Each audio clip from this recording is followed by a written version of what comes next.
सबसे पहले अब थोड़ा सा आपके साथ बात करते हैं डियर, मेरी बात ध्यान दीजिएगा, कंप्यूटर के बारे में। We will a bit talk about computers. आपने सुना है डियर कि कंप्यूटर में बाइनरी इस्तेमाल होती है। बाइनरी, किसी ने सुना होगा बाइनरी वर्ड? बाइनरी सुना होगा? बाइनरी सुना होगा? चलिए, बाइनरी क्या होती है? Computer language. बाइनरी का मतलब होता है कंप्यूटर लैंग्वेज या फिर मशीन लैंग्वेज। अब मेरी बात पे थोड़ा सा ध्यान दीजिएगा, जो हमारे लिए है ए, जो हमारे लिए कैरेक्टर ए है, ये कंप्यूटर के लिए ए नहीं है। कंप्यूटर को नहीं पता कि ए कैसे है, बी कैसे है, सी कैसे है, डी कैसे। कंप्यूटर में तो सर जी ट्रांजिस्टर्स लगे होते हैं। बहुत ध्यान से मेरी बात सुनिएगा, कंप्यूटर में तो ट्रांजिस्टर्स लगे होते हैं, बहुत सारे ट्रांजिस्टर्स लगे होते हैं। कंप्यूटर में तो बहुत सारे ट्रांजिस्टर्स लगे होते हैं, और कंप्यूटर तो सिर्फ और सिर्फ एक ही चीज पे चलता है, और वो है करंट। करंट मतलब पावर। इसके अलावा कंप्यूटर को कुछ नहीं पता। कंप्यूटर को सिर्फ और सिर्फ करंट पता है, पावर पता है, इसके अलावा कंप्यूटर को कुछ नहीं पता। आपके लिए वो ए है, बी है, सी है, डी है, आपके लिए वो क्या है? Computer has no idea. तो कंप्यूटर को कोई मतलब नहीं, कंप्यूटर को कुछ समझ नहीं आ रहा। कंप्यूटर को तो सिर्फ एक बात पता है कि मेरे पास क्या है, मेरे पास करंट है, मेरे पास पावर है, जिसमें मैं जीवित हूं, जिससे मैं काम कर रहा हूं। कंप्यूटर को बस इतना पता है। कंप्यूटर को सिर्फ और सिर्फ एक ही बात समझ आती है, वो एक करंट। इसके अलावा कंप्यूटर को कुछ भी समझ नहीं आता। तो सर जी, हम जो अपने टास्क को प्रोसेस कर लेते हैं, या हम जो कंप्यूटर में वीडियोस को देख लेते हैं, या जो हम गाने सुन लेते हैं, क्या कंप्यूटर को कुछ भी नहीं पता? डियर, कंप्यूटर को कुछ भी नहीं पता। कंप्यूटर तो सिर्फ और सिर्फ प्रोसेसिंग कर रहा होता है करंट की, पावर की। इसके अलावा कंप्यूटर कुछ नहीं कर रहा होता। हाँ, वो करंट की जो प्रोसेसिंग हो रही होती है, जो पावर की जो प्रोसेसिंग हो रही होती है, वो आपको अलग अलग फॉर्म में डिलीवर हो रही होती है। ठीक बात है? तो मेरी बात को ध्यान दीजिएगा, मेरी बात को ध्यान दीजिएगा। हमने क्या देखा कि कंप्यूटर्स में क्या लगे होते हैं? ट्रांजिस्टर। इसको आपको नोट नहीं करना। ट्रांजिस्टर, जैसे हमने ये वाला ट्रांजिस्टर लगा दिया, हमने दूसरा ट्रांजिस्टर लगा दिया। हमने ट्रांजिस्टर लगा दिया जिसमें हम पावर दे सकते हैं, जिसमें हम पावर जिसमें हम पावर दे सकते हैं, और जिसमें हम पावर विड्रॉ कर सकते हैं। मतलब आप ये समझिए कि कंप्यूटर में ये जो ट्रांजिस्टर है, एक तरह से बल्ब है।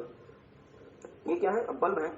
जिस बल्ब में आप पावर दे सकते हो, मींस बल्ब ऑन हो जाएगा, और जब आप पावर देना बंद कर दोगे तो बल्ब ऑफ हो जाएगा। बस इतना ही समझिए। अब लेट्स से हमने कहा कि सर जी हमें ना ए स्टोर करना है, तो हमने कहा कोई बात नहीं, यदि ये बल्ब ऑन रहेगा तो इसको आप कंप्यूटर क्या पढ़ना? ए। अगर बल्ब ऑन रहता है, मींस अगर आप इसमें पावर देते हो तो इसको क्या पढ़ लेना? ए। और अगर आप इसमें पावर नहीं देते, मींस अगर ये बल्ब ऑफ रहेगा तो इसको क्या पढ़ लेना? बी। कहानी खत्म। मेरी बात पे बहुत ज्यादा ध्यान दीजिएगा। हमें क्या करना है? हमें कंप्यूटर को सिखाना है। कंप्यूटर को सिखाना है मतलब हमें कंप्यूटर को प्रोसेसिंग के लायक बनाना है, और हम चाहते हैं कि कंप्यूटर हमारी भाषा को समझे। बट कंप्यूटर क्या कहता है कि सर जी हम आपकी भाषा नहीं समझ सकते, हमें तो सिर्फ एक ही भाषा समझ आती है, और वो क्या है? करंट या फिर पावर। इसके अलावा हमें कुछ भी समझ नहीं आता। तो हमने कहा कोई बात नहीं, हम आपको आपकी भाषा में ही हम आपको सिखाने का प्रयास करेंगे। हमने कंप्यूटर्स में क्या लगा दिए? ट्रांजिस्टर। ट्रांजिस्टर में या तो आप पावर देंगे, या तो पावर आप नहीं देंगे, तीसरा कोई काम नहीं कर सकते। हमने कहा चले कोई बात नहीं, ट्रांजिस्टर्स में या तो पावर दी जाएगी, या तो पावर नहीं दी जाएगी, बस इतना ही। हमने कहा हाँ, तो ठीक है। अगर हम किसी ट्रांजिस्टर में पावर देते हैं, अगर हमने किसी ट्रांजिस्टर में पावर दिया का मतलब कितना पावर दे दिया? क्या हमने 440 वोल्ट की पावर दे दी तो हमारा पूरा का पूरा कंप्यूटर ही उड़ जाएगा? नहीं सर जी, हम कितने पावर की बात कर रहे हैं? जैसे 0.001 वोल्ट, इतना कम पावर, या इससे भी कम पावर अगर हमने ट्रांजिस्टर में दे दिया, तो सर जी कंप्यूटर, अगर आपके ट्रांजिस्टर में, किसी ट्रांजिस्टर में पावर दी गई है, मींस अगर आप इसमें पावर देख पा रहे हो, तो आप इसे क्या रीड करना? ए। कंप्यूटर ने कहा ठीक है सर जी, अगर किसी ट्रांजिस्टर में पावर है तो मैं इसे क्या मान लूं? ए। और अगर किसी ट्रांजिस्टर में पावर नहीं है तो मैं इसे क्या मान लूं? बी। हमने कहा बहुत अच्छी बात है, बस आप मान ली इतना कर दो। अगर किसी ट्रांजिस्टर में आपको पावर दिख जाए, अगर आपको किसी ट्रांजिस्टर में पावर दिख जाए, तो स्क्रीन में आपको क्या डिस्प्ले कर देना? ए जैसा कुछ हमें बना के डिस्प्ले कर देना। और अगर किसी ट्रांजिस्टर में आपको पावर ना दिखे तो स्क्रीन में आप क्या डिस्प्ले कर देना? बी। हम आपसे और कुछ नहीं चाहते। हम बड़ी खुश हुए कि चलो हमने कंप्यूटर को अपनी भाषा सिखा दी। ठीक बात। अब हम कंप्यूटर में क्या देख पा रहे हैं? कंप्यूटर हमें कभी ए दिखाता है, कभी बी दिखाता है, अकॉर्डिंग टू दी पावर। अब हम चाहते हैं सर जी सी भी हमें कंप्यूटर दिखाए। हम क्या चाहते हैं? कंप्यूटर हमें सी भी दिखाए, बट सी का ऑप्शन क्या है? सी का कोई ऑप्शन नहीं बचा।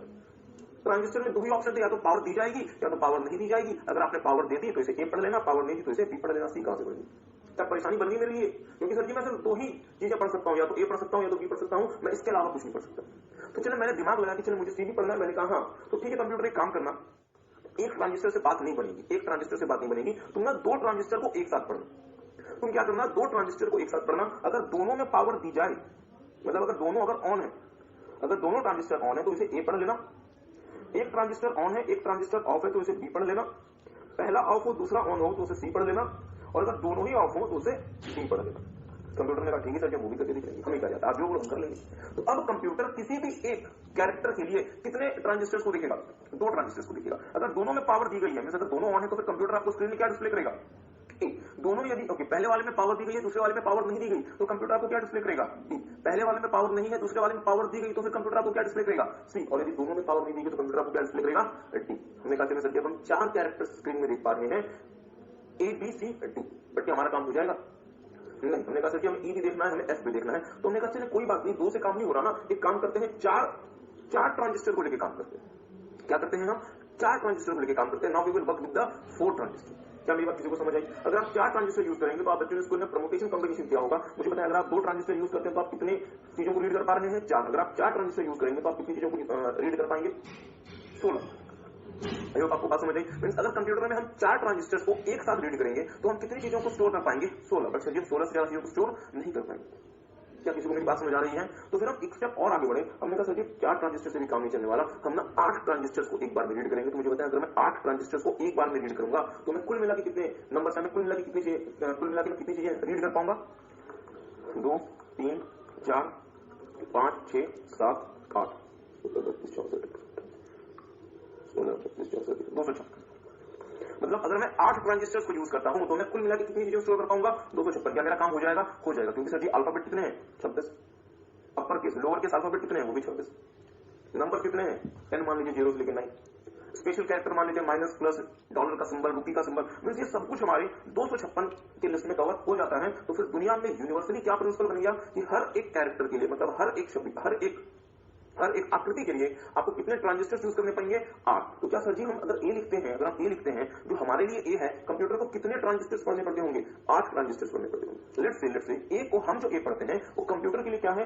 0100 0110। तो सर जी 0110 क्या है? 0 का मतलब है डियर ऑफ मोड में ट्रांजिस्टर, और 1 का मतलब है ट्रांजिस्टर आपका ऑन मोड में। इसका मतलब ये हुआ कि कंप्यूटर क्या करेगा? कंप्यूटर पहले 8 ट्रांजिस्टर्स देखेगा।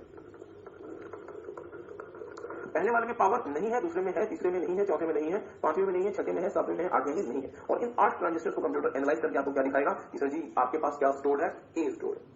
अगर आपको बात समझ आ रही है, तो ये जो लैंग्वेज है जहां पे हम ट्रांजिस्टर्स के पावर के बेसिस पे कुछ स्टोरेज करते हैं, अगर हम पावर दे रहे हैं मींस यहाँ पे आपका ट्रांजिस्टर ऑन हो गया, और यदि आप पावर नहीं दे रहे हैं तो ट्रांजिस्टर आपका ऑफ हो गया। इस बेसिस पे हमारा कोई स्टोरेज का मैकेनिज्म चल रहा है, that is known as binary. इसमें क्या नाम देते हैं?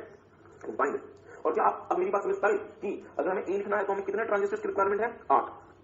सर जी 8 क्यों? क्योंकि अगर आप 8 ट्रांजिस्टर यूज करेंगे तो आप कुल मिला के कितनी चीजें लिख सकते हैं? 256, जो कि हमारे लिए सफिशिएंट है। लोगों ने एक भी ट्रांजिस्टर यूज करके देखा था, बट अगर आप एक ही ट्रांजिस्टर यूज करेंगे तो एक ट्रांजिस्टर में तो सर जी 2 चीजें पॉसिबल है, या तो ऑफ या तो ऑन। मतलब आप मैक्सिमम 2 ही प्रकार के कैरेक्टर को यूज कर सकते हैं। अगर आप 8 ट्रांजिस्टर यूज करेंगे तो आप मैक्सिमम कुल मिला के कितने कैरेक्टर को यूज कर सकते हैं डियर? 256, जो कि हमारे लिए सफिशिएंट है। आपको बात समझ आ रही है? ठीक बात, मेरी बात ध्यान दीजिएगा। ये जो हमारे ट्रांजिस्टर्स हैं इसे हम थोड़ा सा टेक्निकली नाम देते हैं बिट्स। टेक्निकली क्या कहते हैं? बिट्स। और बिट्स हमारे या तो ऑफ मोड में होंगे या तो ऑन मोड में होंगे। तो 0 1 हमारे क्या बन गए? बिट्स। 8 बिट मिलके, ध्यान दीजिएगा, 8 बिट मिलके एक कैरेक्टर बनता है या फिर एक बाइट बनता है। कितने बिट मिलके? 8 बिट मिलके एक बाइट बनता है। मेरा आपसे छोटा सा सवाल है, लेट्स से ईश्वर ने इंसानों को सिर्फ 2 ही शब्द देकर धरती पे भेजा होता, ए और बी, बाकी कुछ नहीं दिया होता। मतलब अभी जो हमारे पास 26 अल्फाबेट्स हैं, अगर आप हिंदी वर्ण माला को देखेंगे तो उसमें ओ आ हसी दुर्गे, अगर किसी को याद हो तो फिर वो कहां तक जाता है, वो भी उसमें भी इतने सारी चीजें हैं। ग्रीक अल्फाबेट अलग है, there are so much things. Agree करते हैं? बट लेट्स से मान लीजिए ईश्वर ने इंसानों को सिर्फ 2 ही शब्द पकड़ाए होते कि बेटा धरती पे जा रहे हो, हमने कहा प्रभु ये एक हाथ में ए ले लो, दूसरे हाथ में बी ले लो, नहीं करता और कुछ नहीं। और इंसान जो भी कुछ कम्युनिकेट करता है वो सिर्फ ए और बी से मिलकर बना होता है, सिर्फ ए और बी। तो बड़ी अजीब सी बात हुई है, पर मान लीजिए सिर्फ ए और बी से मिलकर बना होता। तो मुझे बताएंगे मेरा एक बाइट मींस ए और बी के लिए मैं कितने बिट इस्तेमाल करता कंप्यूटर में?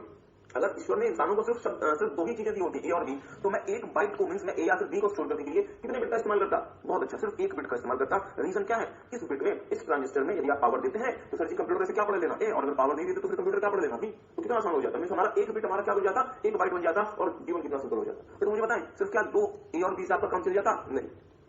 क्या किसी को बात समझ आ रही है? तो फिर दुनिया में जितनी भी चीजें हैं, जितने भी स्पेशल कैरेक्टर्स हैं, अलग अलग प्रकार के अल्फाबेट्स हैं, सबको स्टोर करने के लिए आपको 256 अप टू 256 कैरेक्टर वाला आपने जो सीरीज बनाया उसके लिए आपने कितने ट्रांजिस्टर यूज किए? 8 ट्रांजिस्टर यूज किए। मींस 8 बिट बनके क्या बना? एक बाइट बना। क्या मेरी बात किसी को समझ आई? तो मेरी बात ध्यान दीजिएगा।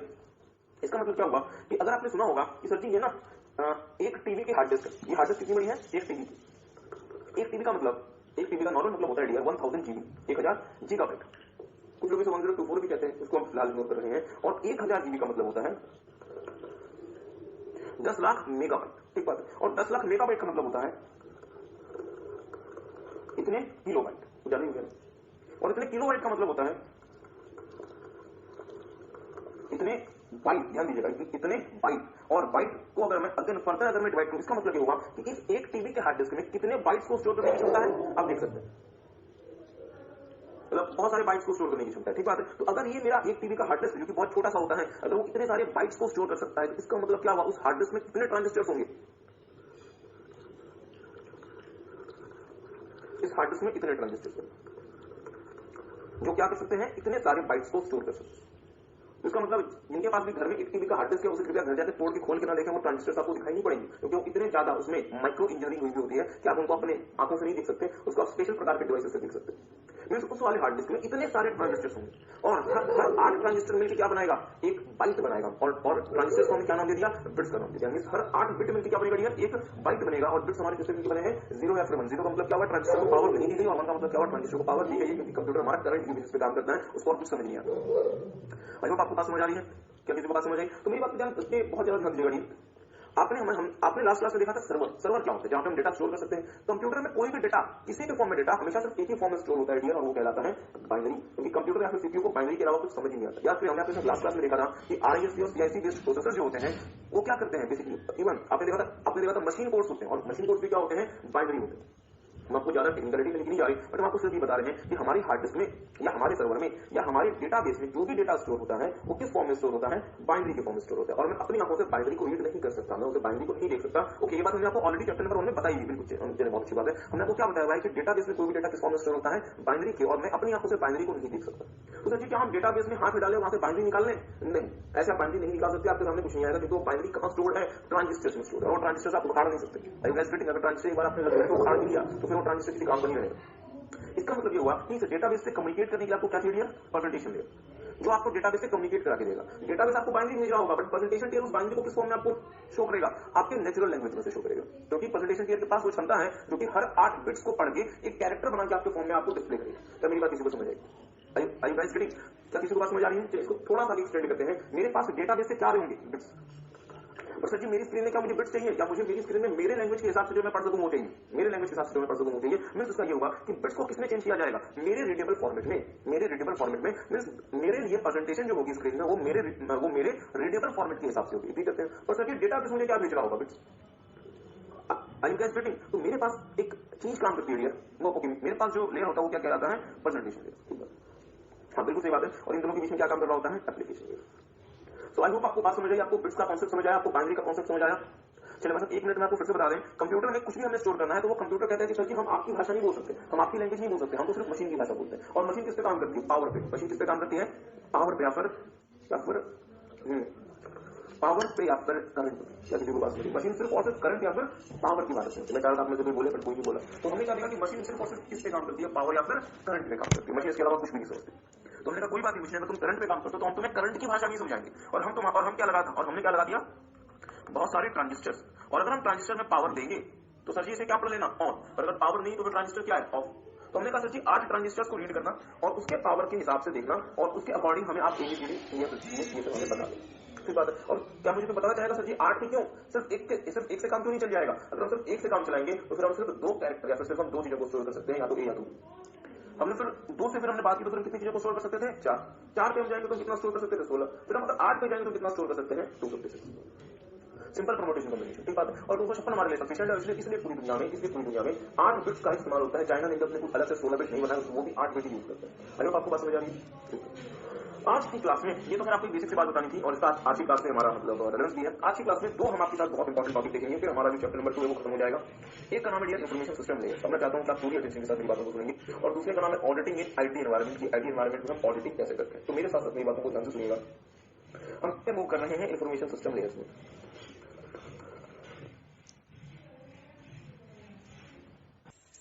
कर रहे हैं इंफॉर्मेशन सिस्टम लेयर से।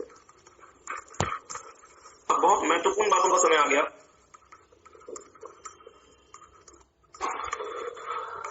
जैसे मैं कंप्यूटर खरीद के ला, मैं क्या करता हूं, एक कंप्यूटर खरीद के ला। इस कंप्यूटर में मुझे हार्डवेयर मिलता है, ध्यान दीजिएगा, मुझे क्या मिलता है dear, hardware. Hardware computer system का वो पोर्शन होता है जो कि टेंजिबल नेचर का होता है, जिसे मैं छू सकता हूं, जिसे मैं टच कर सकता हूं, ठीक बात है। बट इस हार्डवेयर को चलाने के लिए हमें खास प्रकार का सॉफ्टवेयर चाहिए होता है, जिसे नाम देते हैं सिस्टम सॉफ्टवेयर। इस हार्डवेयर को चलाने के लिए हमें क्या चाहिए, सिस्टम सॉफ्टवेयर, जो कि हार्डवेयर के फंक्शंस को मैनेज करेगा। मेरी बात पे थोड़ा सा ध्यान दीजिएगा, आप अपने कंप्यूटर में चेक करना चाहते हैं कि सर जी हमारे हार्ड डिस्क का कितना परसेंट इस्तेमाल हो गया, तो क्या आप हार्ड डिस्क को अपने सिस्टम से निकाल के बाइनरी पढ़ के चेक कर सकते हैं कि कितने परसेंट हार्ड डिस्क आपका इस्तेमाल हो गया, कितना जीबी हार्ड डिस्क आपका खाली है। या फिर आप चेक करना चाहते हैं कि आपका पेन ड्राइव कितने जीबी खाली है, तो क्या पेन ड्राइव को खोल के मैं माइक्रोस्कोप के नीचे लगा के भी देख सकता हूँ कि मेरा पेन ड्राइव कितना खाली है, कितना जीबी डेटा पेन ड्राइव में आ सकता है, क्या मैं ऐसा कर सकता हूँ? नहीं। और आप ऐसी गलती ना करें, आपका पेन ड्राइव खामखा बर्बाद हो जाएगा और हम इस बात का पता करना है कि आपका पेन ड्राइव कितना स्टोर और कर सकता है, आप क्या करते हैं, सिंपली अपने पेन ड्राइव को अपने विंडोज लैपटॉप में इंसर्ट करते हैं, अपने मैकेटोश में इंसर्ट करते हैं यूएसबी पोर्ट में, और आपका जो विंडोज ऑपरेटिंग सिस्टम है वो आपको डिस्प्ले कर देता है कि पेन ड्राइव कितना यूज हो चुका है और पेन ड्राइव कितने जीबी का अभी स्टोरेज बाकी है, और इवन पेन ड्राइव में कौन कौन सी फाइल पड़ी है वो आपको सब कुछ बता देगा। चलिए सर जी पेन ड्राइव की बात छोड़ दें, मेरे कंप्यूटर मेरे लैपटॉप की हार्ड डिस्क में कितना स्टोरेज स्पेस बाकी है, ये मैं क्या लैपटॉप की हार्ड डिस्क से एज इट इज निकाल के देख लूं, नहीं पॉसिबल है। तो मैं क्या करता हूं, मैं विंडोज ऑपरेटिंग सिस्टम के थ्रू पता कर सकता हूं कि मेरे सी ड्राइव में कितना स्टोरेज हो गया, डी ड्राइव में कितना स्टोरेज होना बाकी है, मींस मैं कितने परसेंट अपने हार्ड डिस्क का इस्तेमाल कर चुका हूं और कितना उसमें स्टोरेज स्पेस बाकी है। इसका मतलब क्या हुआ, ये सारा का सारा हार्डवेयर फंक्शन कौन मैनेज कर रहा है, मेरा एक ऐसा सॉफ्टवेयर जो कि मेरे पूरे हार्डवेयर को मैनेज करता है, जिसको हम नाम क्या करते हैं डियर सिस्टम सॉफ्टवेयर, जिसको हम क्या कहते हैं सिस्टम सॉफ्टवेयर। प्लीज ध्यान दीजिएगा मेरी बात को। नहीं, operating system dear system software से अलग नहीं है, वीडियो वाले बच्चे ध्यान देंगे, ऑपरेटिंग सिस्टम सिस्टम सॉफ्टवेयर का ही पार्ट है। सिस्टम सॉफ्टवेयर में ऑपरेटिंग सिस्टम के अलावा भी कुछ चीजें आती हैं जो हम आपके साथ डिटेल में डिस्कस करेंगे थोड़े समय के बाद, ठीक है ओके। बट मुझे बताएंगे सर ये सिस्टम सॉफ्टवेयर तो वो होता है ना जो कि कंप्यूटर को स्टार्ट करता है, अलग अलग फंक्शंस परफॉर्म करता है, पर क्या मेरा टास्क है क्या कंप्यूटर को सिर्फ स्टार्ट करके रखना है या मुझे अपना कोई काम कंप्यूटर से परफॉर्म करना है। जैसे फॉर एग्जाम्पल मुझे अपने अकाउंटिंग का काम देखना है, तो अकाउंटिंग का यदि आपको काम देखना है तो इसके लिए आपको क्या चाहिए, सॉफ्टवेयर, ठीक बात है, बट वो सॉफ्टवेयर आपके कंप्यूटर के हार्डवेयर को नहीं समझ रहा और हमें उसकी जरूरत भी नहीं है। रीजन क्या है, हमारे हार्डवेयर के हमने ऑलरेडी क्या इस्तेमाल कर लिया, सिस्टम सॉफ्टवेयर। तो मेरे अकाउंटिंग वाले सॉफ्टवेयर को सिर्फ मेरे लिए अकाउंट्स का काम करके देना है, बाकी किसी काम में मुझे अपना दिमाग नहीं लगाना, क्योंकि बाकी सब चीजों के लिए मेरे पास क्या है, सिस्टम सॉफ्टवेयर। क्या मेरी बात किसी को समझ। तो डियर ऐसे सॉफ्टवेयर जो मेरे कंप्यूटर को स्टार्ट नहीं करते, रन नहीं करते, बट कंप्यूटर को स्टार्ट और रन करने के अलावा बाकी सारे काम करते हैं, उसे हम क्या नाम देते हैं, एप्लीकेशन सॉफ्टवेयर। किसी को बात समझ आई, इसको भी नोट नहीं करना, सब कुछ आपके नोटेड है। हाँ बिल्कुल सही, जैसे व्हाट्सएप, बच्चे ने बिल्कुल सही कहा और दिल की बात बता दी। व्हाट्सएप क्या है, व्हाट्सएप क्या आपके फोन को स्टार्ट करता है, नहीं, आपका फोन ऑपरेशनल मोड में कैसे आता है, एंड्रॉइड की वजह से। तो एंड्रॉइड क्या बन गया, सिस्टम सॉफ्टवेयर, और व्हाट्सएप क्या बन गया, एप्लीकेशन सॉफ्टवेयर। क्या किसी को बात समझ आ रही है। तो मैं अकाउंटिंग के लिए अगर मैं एप्लीकेशन सॉफ्टवेयर यूज करता हूं, इसको नाम देता हूं टैली, क्विक बुक, डिजी एक्सेट्रा, ठीक है। आर यू गाइस गेटिंग, मेरी बात आपको समझ आई। ओके, मेरी बात पे थोड़ा सा और ध्यान दीजिएगा। तो डियर हमने आपके साथ क्या क्या देखा, हमने देखा सर जी एक चीज होती है जो कहलाती है एप्लीकेशन सॉफ्टवेयर, एक चीज होती है जो कहलाती है हार्डवेयर, और एक चीज होती है जो कहलाती है सिस्टम सॉफ्टवेयर, ठीक बात है। अब मेरी बात पे थोड़ा सा ध्यान दीजिएगा। क्या कभी ऐसा हुआ है आपके साथ सर जी, कैसा कि आप रात को बेचारे ऑफिस से थके हारे घर गए हो, अपने आप रूम में, या जो बच्चे पीजी में रहते हैं पीजी में गए हो, शर्ट वट उतारी और ऐसे फेंक दिया, क्योंकि आपने बिल्कुल ही आपने स्ट्रेंथ नहीं बची उसको प्रॉपर तरीके से रखने की। कैसा हुआ है कि बेहतर तरीके से आपने अपने क्लॉथ्स को रखा हो, अपनी किताबों को रखा हो, अपने जो भी आपकी मतलब बिलोंगिंग्स है उसको आपने ऑर्गेनाइज तरीके से रखा हो, कैसा होता है, तो ऐसा ही होता है, ठीक बात, ऐसा ही होता है। नहीं मतलब गर्ल्स के साथ ऐसा नहीं होता, जो आप लोग मतलब बॉयज आप लोग ऐसा ज्यादा करते हैं, लड़कियां तो अपनी चीजों को बहुत संभाल के रखती हैं, दैट्स ग्रेट। ओके, अब मेरी बात पर ध्यान दीजिएगा। जैसे कि मैं अपने किसी भी छोटे से छोटे सामान को प्रॉपर कहना तो सही नहीं है, मैं अपनी अलमीरा में अपने स्टोरेज स्पेस में रखता हूं, इसी तरीके से कंप्यूटर का जो भी डेटा होता है, वो कहां स्टोर होता है डियर, डेटाबेस। मेरी बात पे बहुत ज्यादा ध्यान दीजिएगा। कंप्यूटर का जो भी डेटा होता है, what ever data of the computer, और आपको पता है कंप्यूटर का डेटा किस फॉर्म में होता है, बाइनरी। तो कंप्यूटर का जो भी डेटा होगा, प्लीज ध्यान दीजिएगा, कंप्यूटर का जो भी डेटा होगा कंप्यूटर का, वो कहां स्टोर होगा, डेटाबेस में। और यूनिवर्सली डेटाबेस को इस वाले सिंबल से रिप्रेजेंट किया जाता है, उसे मैं क्या नाम देता हूं, डेटाबेस। तो मेरी बात पर थोड़ा सा ध्यान दीजिएगा। मैंने कहा सर जी कंप्यूटर का जो भी डेटा या हमारी कंपनी का कोई भी डेटा कहां स्टोर होगा, हमारी कंपनी के डेटाबेस में। तो क्या मैं अपने डेटाबेस में डेटा को अनऑर्गेनाइज तरीके से स्टोर कर दूं, या प्रॉपर तरीके से मुझे उसे ऑर्गेनाइज करना पड़ेगा, मेंटेन करना पड़ेगा। मैं डेटा को कैसे रखूं, अनऑर्गेनाइज्ड वे में या प्रॉपर तरीके से ऑर्गेनाइज करके मेंटेन करके। बट ऑब्वियसली बात है प्रॉपर तरीके से ऑर्गेनाइज करके मेंटेन करके। मैं आपको छोटा सा एग्जांपल देता हूं। फेसबुक कहता है कि हमारे 200 करोड़ यूजर्स हैं, मतलब फेसबुक के पास कितने करोड़ लोगों का डेटाबेस है, 200 करोड़ लोगों का। फेसबुक के पास 200 करोड़ ईमेल आईडी है। लेट्स से मैं एक नया अकाउंट फेसबुक में ओपन करना चाहता हूं, फेसबुक मुझसे मेरी ईमेल आईडी मांगेगा और फेसबुक चेक करेगा कि ये ईमेल आईडी हमारे पास जो ऑलरेडी 200 करोड़ ईमेल आईडीज है क्या उसे मैच तो नहीं करती। और मुझे बताया चेक करने में फेसबुक कितना समय लगाता है, इंस्टेंटली फेसबुक मुझे बताता है कि दिस ईमेल आईडी अवेलेबल, आप इसे इस्तेमाल कर सकते हैं, या फिर this email ID already used. Agree करते हैं, सर ये ईमेल आईडी तो पहले इस्तेमाल हो गया, आप इसे यूज नहीं कर सकते। इसका मतलब क्या हुआ, फेसबुक ने 200 करोड़ ईमेल आईडी का डेटा अनऑर्गेनाइज तरीके से रखा हुआ है या प्रॉपर तरीके से ऑर्गेनाइज करके रखा हुआ है, प्रॉपर तरीके से ऑर्गेनाइज करके रखा हुआ है। तो जो सॉफ्टवेयर मुझे मेरे डेटा को प्रॉपर तरीके से ऑर्गेनाइज करने में मदद करता है, उसे हम नाम देते हैं डेटाबेस मैनेजमेंट सॉफ्टवेयर या डेटाबेस मैनेजमेंट सिस्टम। क्या मेरी बात किसी को समझ आई? प्लीज अभी नोट कुछ नहीं करना, सब कुछ अभी हम आपके साथ करने वाले हैं। तो मेरी बात पे थोड़ा सा ध्यान दीजिएगा। तो हम क्या यूज करेंगे अपने डेटा के लिए, डीबीएमएस, डेटाबेस मैनेजमेंट सिस्टम या फिर database management software. I hope आपको बात समझ आ रही है, ठीक बात। अब मेरी बात पे थोड़ा सा और ध्यान दीजिए। तो सर जी एक क्या हमारा कोई यूजर होगा, कोई पीपल होगा जो कि ये सारा का सारा कुछ करेगा, जो कि टेली सॉफ्टवेयर यूज करेगा, डेटा लेकर आएगा, कंप्यूटर बनाएगा, ये सब कुछ देखेगा, इसे हम नाम दे सकते हैं लेट्स से पीपल। ओके, तो अब मुझे एक बात और पूछ के बताएं, क्या हमें अपने डेटा को किसी और जगह ट्रांसफर करने की रिक्वायरमेंट हो सकती है? हो सकती है। लेट्स से हमें इस वाले डेटा को अपने हेड ऑफिस में ट्रांसफर करने की रिक्वायरमेंट हो सकती है। Let's say it is our HO database, तो हमें इस वाले डेटा को, और ये हमारा रीजनल डेटाबेस, हमें इस वाले डेटा को अपने हेड ऑफिस के डेटाबेस में भेजना है, तो क्या हम मैनुअल तरीके से डेटा लेके जाना पसंद करेंगे या हम इलेक्ट्रॉनिक तरीके से अपना डेटा भेजेंगे? इलेक्ट्रॉनिक तरीके से, और इलेक्ट्रॉनिक तरीके से कैसे? Through telecommunication and network. बहुत ध्यान से मेरी बातों को सुनेंगे तो ही बातें समझ आएगी। हमने आपके साथ देखा कि सर जी एक पीपल हो सकता है, एक हमारा डीबीएमएस हो सकता है और एक हमारा टेलीकम्युनिकेशन नेटवर्क हो सकता है। तो इन 6 चीजों को डियर हम नाम देते हैं इंफॉर्मेशन सिस्टम लेयर्स। इसको क्या नाम देते हैं? Information system layers. I hope आपको बात समझ आएगी। क्या क्या सर जी? हमारे पीपल, पहला एक हमारा लेयर हमारा पीपल होगा,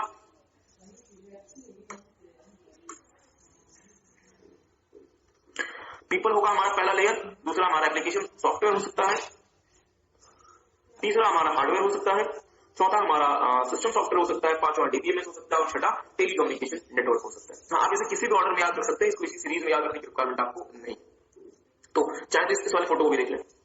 तो आप बच्चे जो मेरी बातों को सुनने की जगह फोटोज बनाने में व्यस्त थे, हमने आपको ऑलरेडी कहा था कि ये हो गया था ना, ये हो गया था सर, हमने आपको ऑलरेडी कहा था कि सर जी आपको फोटोज नहीं बनानी because everything is getting your. But अगर आप मेरी बात को सुनने में, इंफॉर्मेशन सिस्टम लेयर्स ध्यान देंगे ना, various components of information system layers are as follows. Information system में क्या क्या लेयर्स होते हैं? एक हमारा लेयर होता है यूजर, दूसरा होता है एप्लीकेशन सॉफ्टवेयर, तीसरा होता है सिस्टम सॉफ्टवेयर, चौथा होता है हार्डवेयर, पांचवा होता है नेटवर्क लिंक और छठा होता है डेटाबेस मैनेजमेंट सिस्टम। आपको इसे नोट नहीं करना, everything is there in the book. और एक और छोटी सी बात, इसको आप किसी भी ऑर्डर में याद रख सकते हैं, ऐसा नहीं कि आपको इसे किसी ऑर्डर में याद रखना है, क्योंकि अलग अलग लोग अलग अलग तरीके से इसे रिप्रेजेंट कर सकते हैं। तो मेरे साथ साथ शुरू करते हैं। सबसे पहले बुक में ही सबसे पहले दिया हुआ है एप्लीकेशन सॉफ्टवेयर। तो अब हम आपके साथ शुरू करेंगे एप्लीकेशन सॉफ्टवेयर। हाँ, एप्लीकेशन सॉफ्टवेयर में जो भी आपको हमने दिया हुआ है it is already in the book, आपको कुछ भी नोट नहीं करना। कुछ चीजें हम आपको नोटिंग करवाएंगे, वो जैसे वो समय आएगा हम आपके साथ नोटिंग कर लेंगे। तो मेरे साथ साथ मेरी बात को ध्यान से सुनिएगा। एप्लीकेशन सॉफ्टवेयर, हम हार्डवेयर की बात नहीं कर रहे, हम अभी किसकी बात कर रहे हैं? सॉफ्टवेयर की। आपको पता है डियर, मेनली 2 प्रकार के सॉफ्टवेयर इस्तेमाल होते हैं कंप्यूटर सिस्टम में। अगर आप थोड़ा सा डिटेल में जाएंगे आगे तो हम देखेंगे कि सभी 3 प्रकार के सॉफ्टवेयर इस्तेमाल होते हैं। कंफ्यूज बिल्कुल नहीं होना, 2 तो होते ही होते। क्या? सिस्टम सॉफ्टवेयर जो कंप्यूटर को स्टार्ट करेगा, रन करेगा, और एप्लीकेशन सॉफ्टवेयर जो रन करने के अलावा हमारी और टास्क को पूरा करेगा। तो सर ये 2 तो समझ आया। तीसरा कौन सा? तीसरा होता है सर जनरल पर्पस सॉफ्टवेयर। वो छोटे मोटे सॉफ्टवेयर होते हैं, उसके साथ हम आपके साथ आगे देखेंगे। उसके लिए कोई बहुत ज्यादा हमें मतलब चर्चा की रिक्वायरमेंट उसमें फिलहाल नहीं। पहले हमें सिर्फ क्या समझना है? Application software. और प्लीज मैं आपसे करपद रिक्वेस्ट करता हूँ कि सर जी कृपया यहाँ पे ध्यान दें, पबजी न खेलें। नहीं, एप्लीकेशन सॉफ्टवेयर को समझने के लिए व्हाट्सएप चलाने की रिक्वायरमेंट नहीं है, फेसबुक चलाने की रिक्वायरमेंट नहीं है। यहाँ पे आपका एप्लीकेशन सॉफ्टवेयर समझ आ जाएगा। तो वीडियो वाले बच्चे भी बहुत ध्यान से मेरी बात को सुनेंगे। एप्लीकेशन सॉफ्टवेयर बहुत ध्यान से देखिएगा। Application software count the computer, ये हर वर्ड बहुत महत्वपूर्ण है। तो perform useful task beyond the running of the computer itself. तो यहाँ जो सबसे महत्वपूर्ण वर्ड है वो है beyond the running of the computer itself. मतलब इसका हिंदी मतलब ये हुआ, एप्लीकेशन सॉफ्टवेयर वो सॉफ्टवेयर होते हैं जो कंप्यूटर को वो काम करने में मदद करते हैं जो कि कंप्यूटर को चलाने के अतिरिक्त जो भी काम है वो काम करने में जो सॉफ्टवेयर हमें मदद करेगा उसे हम क्या नाम देंगे? Application software. तो इससे मैं क्या कंक्लूड कर सकता हूँ कि सर जी कंप्यूटर को रन करने का जो काम है वो किसके जिम्मे है? System software. बहुत अच्छा। और कंप्यूटर को रन करने के अलावा अगर हमें कंप्यूटर से कुछ और करवाना है, जैसे हमें अगर अकाउंट्स का काम करवाना है, अगर हमें अपने ऑफिस का कोई काम करवाना है, तो इसके लिए हम क्या यूज करेंगे? Application software. ठीक बात है। Through which and user can perform variety of task. Application software की मदद से आप बहुत सारे काम कर सकते हैं, अलग अलग प्रकार के काम कर सकते हैं। मैं क्वेश्चन पूछ लूं, आज ना रोके मुझे, पूछ लूं? चले मैं पूछ लेता हूं, मुझे सोच के बताएंगे कंप्यूटर सिस्टम के लिए कौन सा सॉफ्टवेयर एसेंशियल होता है? एप्लीकेशन सॉफ्टवेयर या सिस्टम सॉफ्टवेयर? वीडियो वाले बच्चे ध्यान से सुनेंगे और मुझे बताएंगे। मैं क्वेश्चन से पूछता हूं, किसी भी कंप्यूटर सिस्टम के लिए कौन सा सॉफ्टवेयर एसेंशियल होता है जिसके बिना काम नहीं चल सकता? सिस्टम सॉफ्टवेयर या एप्लीकेशन सॉफ्टवेयर? मैं चाहता हूं 1 मिनट का समय ले, सोचे, दिमाग में सोचे और उसके बाद मुझे जवाब दें। कंप्यूटर सिस्टम के लिए कौन सा सॉफ्टवेयर एसेंशियल होता है? देखिए जरूरत तो नहीं होगी, बट अगर मुझे एक का चुनाव करना होगा तो मैं किसका चुनाव करूंगा? सिस्टम सॉफ्टवेयर का या एप्लीकेशन सॉफ्टवेयर का? चले बहुत सारे आंसर है सिस्टम सॉफ्टवेयर के। मैं वीडियो वाले बच्चों से भी पूछना चाहता हूँ और आपसे भी पूछना चाहता हूँ। आपने कहा सिस्टम सॉफ्टवेयर, मेरा सवाल है क्यों? ठीक है, कोई और बताना चाहेगा क्यों सिस्टम सॉफ्टवेयर? ठीक है, I am looking for more advanced answer. क्यों सिस्टम सॉफ्टवेयर? आपने कहा सर जी सिस्टम सॉफ्टवेयर एसेंशियल होता है, मेरा सवाल है क्यों? अब वीडियो वाले बच्चे तो हमें फेस टू फेस नहीं बता सकते, बट वो खुद को जरूर से बताएं, या वहां पे जहां वो बैठे वहां पे जरूर से बोले। बहुत अच्छा आंसर। चलिए, मैं जो एक्सपेक्ट कर रहा था आपने मुझे उस लेवल का आंसर दे दिया। इन्होंने कहा, इनका आंसर बहुत अच्छा। इन्होंने कहा कि सर हमें अपने कंप्यूटर को चलाना है तो हमें जो एसेंशियल कंपोनेंट की रिक्वायरमेंट होती है वो होता है हमारा सिस्टम सॉफ्टवेयर, क्योंकि सिस्टम सॉफ्टवेयर के बिना आपका कंप्यूटर हार्डवेयर फंक्शन ही नहीं आपका कंप्यूटर हार्डवेयर फंक्शन ही नहीं करेगा और आपका कंप्यूटर स्टार्ट ही नहीं होगा। बट जबकि एप्लीकेशन सॉफ्टवेयर के बिना आपका कंप्यूटर तो स्टार्ट हो जाएगा, भले वो आपके लिए कोई यूजफुल टास्क परफॉर्म न करे, वो एक अलग बात है, बट कंप्यूटर तो स्टार्ट हो गया। अब सवाल ये बनता है कि अगर मेरा कंप्यूटर सिर्फ स्टार्ट होता है, अगर आपका जो फोन सिर्फ स्टार्ट होता है और उसमें आप पबजी, व्हाट्सएप और फेसबुक नहीं चला पाते, कॉल नहीं कर पाते, तो फिर सर फोन किस काम का? वो एक अलग बात है, बट फोन तो स्टार्ट हो गया ना। मुझे पता है फोन तो स्टार्ट हो गया। अगर आपके पास व्हाट्सएप का सॉफ्टवेयर है बट आपके पास फोन ही स्टार्ट नहीं हो रहा, तो फिर वो सॉफ्टवेयर किस काम का?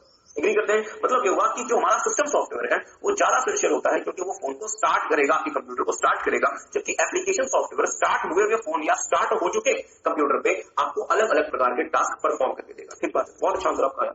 देखेंगे different types of application software, अलग अलग प्रकार के एप्लीकेशन सॉफ्टवेयर, और ये बहुत महत्वपूर्ण है, इसको आपको याद रखना पड़ेगा। Different types of application software देखेंगे, क्या क्या एप्लीकेशन सॉफ्टवेयर हो सकते हैं। Application suits, multiple application bundled together having related function, जैसे अगर आप एमएस ऑफिस का पूरा पैकेज परचेज करते हैं डियर, उसमें आपको एमएस वर्ड मिलता है, एक्सेल मिलता है, पावर पॉइंट मिलता है, वन नोट मिलता है, आउटलुक मिलता है, एक्सेस मिलता है और स्काइप मिलता है, और भी छोटी मोटी चीजें मिलती है। मतलब अगर आप एमएस ऑफिस परचेज करते हैं तो एमएस ऑफिस एक इकलौता सॉफ्टवेयर नहीं है, बहुत सारे सॉफ्टवेयर का, बहुत सारे रिलेटेड सॉफ्टवेयर का वो एक प्रकार से कलेक्शन है, उसे हम नाम देते हैं एप्लीकेशन सूट्स। एमएस ऑफिस का ही कॉम्पिटिटर एप्पल ने इंट्रोड्यूस किया था आई वर्क के नाम से, बट वो ज्यादा चला नहीं तो फिर वो पिट गया, तो इसको ज्यादा लोग यूज नहीं करते बेसिकली। आई वर्क विंडोज के लिए तो खैर अवेलेबल ही नहीं है, और अगर आपके पास मैकबुक नहीं है तो जो लोग मैकबुक यूज करते हैं वो जनरली एमएस ऑफिस ही खरीद लिया करते हैं। बहुत कम लोग मैंने देखा आई वर्क यूज करते हैं। आई वर्क भी ऐसा ही है, उसमें भी वर्ड है, पावर पॉइंट है, एक्सेल है। ठीक बात है। जहां पे मल्टीपल सॉफ्टवेयर को एक साथ बंडल्ड करके सेल किया जाता है उसे नाम देते हैं एप्लीकेशन सूट्स। ठीक, दूसरा देखेंगे एंटरप्राइज सॉफ्टवेयर। मेरी बात में थोड़ा सा ध्यान दीजिएगा, हम आपके साथ डियर चैप्टर नंबर 4 में देखेंगे।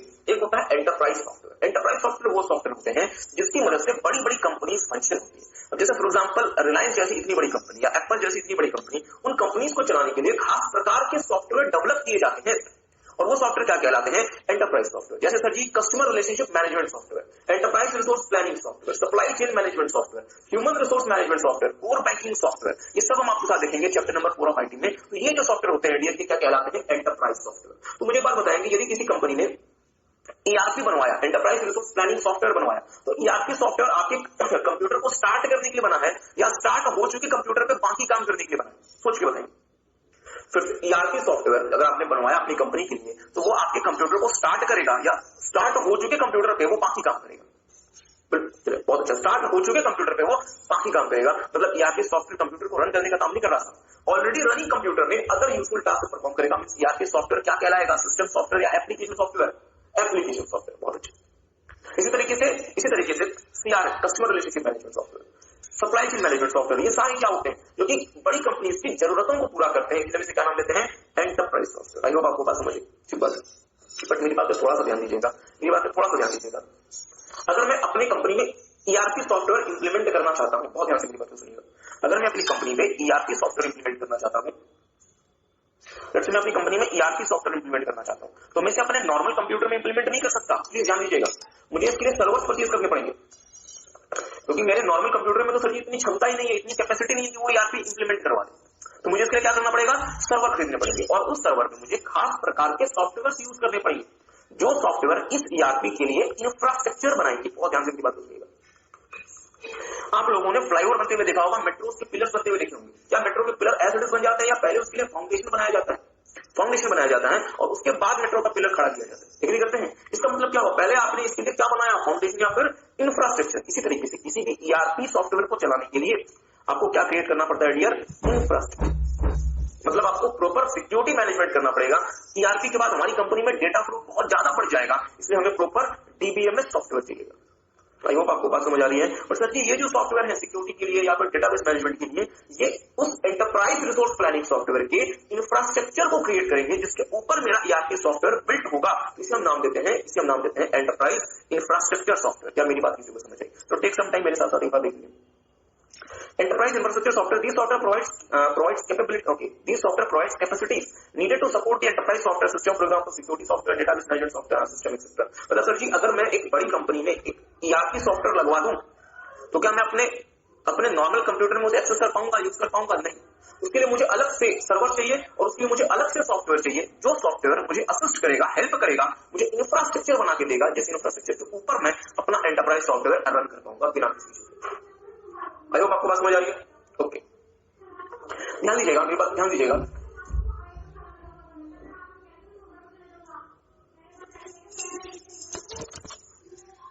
अब मेरी बात पे थोड़ा सा ध्यान दीजिएगा। एंटरप्राइज सॉफ्टवेयर लगा दिया और साथ में एंटरप्राइज इंफ्रास्ट्रक्चर सॉफ्टवेयर लगा दिया। मुझे पता है कंपनी किससे मिलकर बनी होती है? सर जी, कंपनी किससे मिलकर बनी होती है? कंपनी वर्कर्स से मिलकर बनी होती है।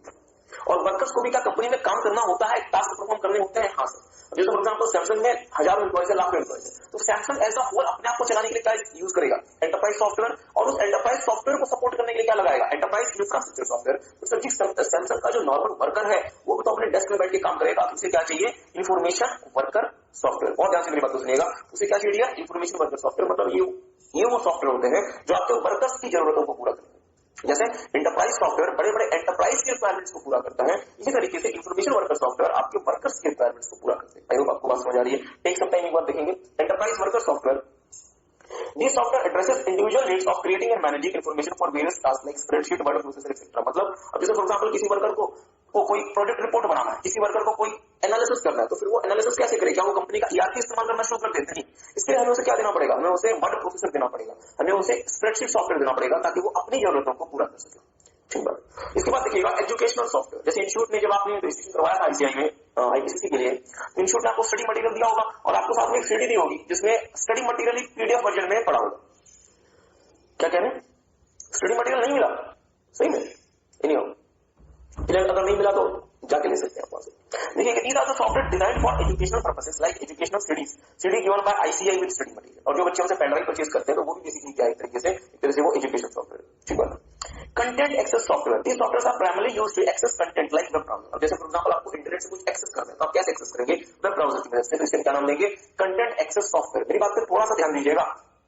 सर जी पूछ लो, मैंने गूगल क्रोम इस्तेमाल करना शुरू कर दिया, तो गूगल क्रोम मुझे कंप्यूटर को चलाने में मदद करता है या कंप्यूटर को चलाने के अलावा वो मुझे इंटरनेट एक्सेस में मदद करता है?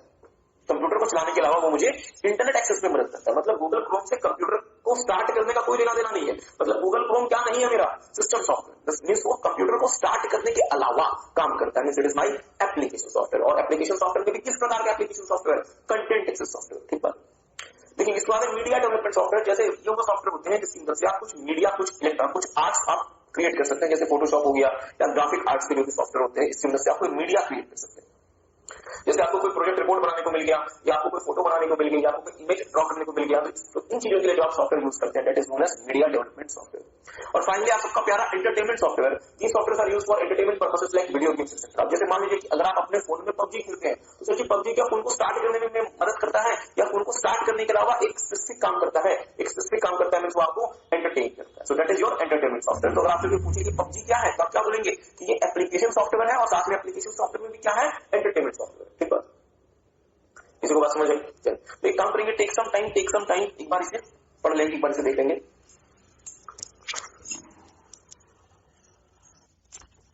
Application software. Application software causes a computer to perform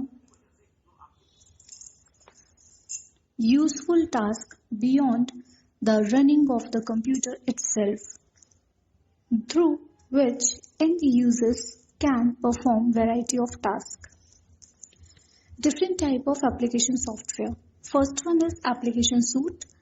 Multiple application bundled together having related function. For example, MS Office, that is called application suite.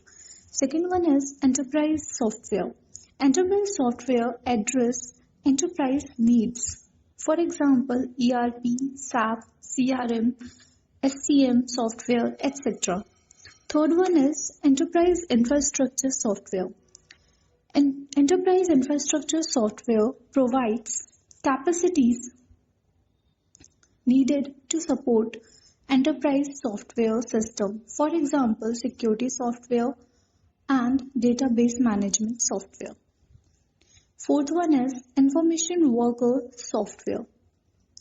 These software addresses individual needs to creating and managing information for various tasks like spreadsheets, word processor, etc.